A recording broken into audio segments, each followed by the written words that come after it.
Notre famille est traitée de tous les noms à cause de toi. La sœur de Camelda témoigne. Notre famille est traitée de tous les noms à cause de toi. La découverte est de taille. Wasila, sœur cadette de Camelda, s'est exprimée sur un site. Celui-là même qui avait révélé l'énorme forfaiture de son torchon Goncouré, Uri. Pas mal de choses frappent à la vue de cette vidéo. Camelda est un fief et menteur.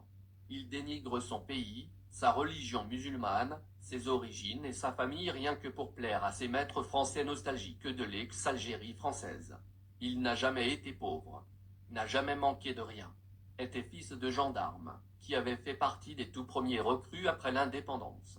Avait sa chambre individuelle. Sa mère ne portait pas le hijab. Sa mauvaise foi est donc totale. Savamment nourri et prémédité. Comme tous les bons chiens zen phase de dressage, il multiplie les actes et déclarations passibles de faire plaisir à ses maîtres. Mais sa trahison a fini par jeter l'opprobre et l'anathème sur toute la famille d'A, qualifiée de traître et de prosioniste.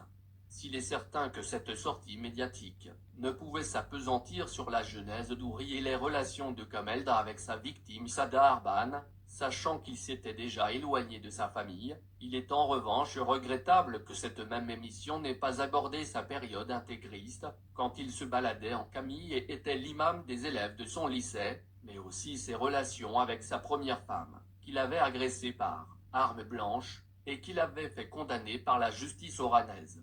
Bref, il en ressort que Camelda est foncièrement mauvais, qu'il n'a aucune circonstance atténuante, et que durant sa phase prétendument patriotique, il ne faisait que jouer un rôle. Comme c'est le cas pour sa frustration maladive vis-à-vis des femmes.